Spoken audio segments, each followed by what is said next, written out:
આગળ આપણે આ તરફ વાત કરીએ તો રાજ્ય સરકાર દ્વારા યુદ્ધની સ્થિતિ હોય કે પછી કોઈ ઘટના દુર્ઘટનામાં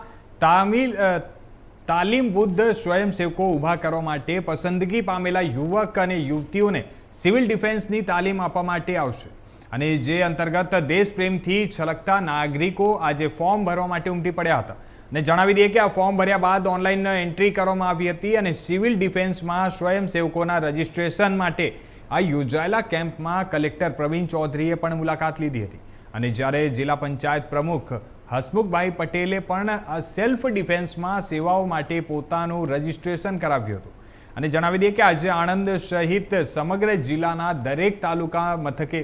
આ સિવિલ ડિફેન્સ માટે સ્વયંસેવકોની પસંદગી માટે આ રજિસ્ટ્રેશન કરવામાં આવ્યા હતા અને જેમાં મોટી સંખ્યામાં યુવક યુવતીઓએ રજિસ્ટ્રેશન કરાવ્યું હતું।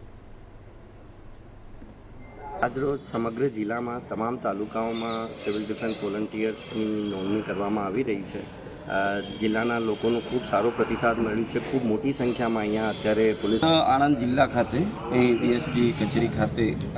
અહીંથી તાલુકા કક્ષાએ મથકનું એક જો યુદ્ધ થાય અથવા તો દેશને કોઈ સેવાની જરૂર પડે એવા સંજોગોમાં નાગરિક સેવા સંરક્ષણ એટલે કે પોતાના ગામમાં, પોતાના સમાજમાં, પોતાના તાલુકામાં અને આજુબાજુના વિસ્તારમાં દરેક પ્રકારની અલગ અલગ પ્રકારની જે સેવા કરવા તત્પર યુવાનો હોય, બહેનો હોય, વડીલો હોય, એમણે જો આગળ આવવા માટેનું આજે ફોર્મ ભરી અને એની આખી મંજૂરી થાય છે, જેના કારણે એમનું આખું એક આઈ કાર્ડ બનશે અને એ લોકો આ જ્યારે પણ જરૂરિયાત પડે દેશ માટે ત્યારે પોતાની સેવા કરી શકે એની માટેનું આજે એક ફોર્મ ભરી અને અમે પણ ફોર્મ ભર્યું છે અને દેશની સેવા માટે સૌએ આગળ આવવું જોઈએ એવી અમે સૌ જાહેર અપીલ કરીએ છીએ કે દરેક વ્યક્તિએ પોતાની જેમાં પણ કૌશલ્ય શક્તિ તાકાત છે, પોતાની આવડત છે એમાં પોતાની ફોર્મ ભરી અને કલેક્ટર સાહેબના માર્ગદર્શન હેઠળ પોલીસ હેડક્વાર્ટર ખાતે સિવિલ ડિફેન્સના સ્વયંસેવકોની નોંધણી માટેનો એક કાર્યક્રમ રાખવામાં આવેલો છે। સવારે 8 વાગ્યાથી આ પ્રક્રિયા અમે શરૂ કરેલી છે। લગભગ 75+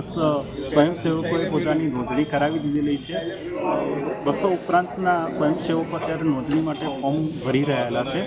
એટલે લોકોનો સારો પ્રતિભાવ છે। આ એક દેશને સેવા કરવાની એક તક છે અને તમામ નાગરિકોને અપીલ છે કે પોતે સ્વયંસેવક તરીકે પોતાના નામ નોંધ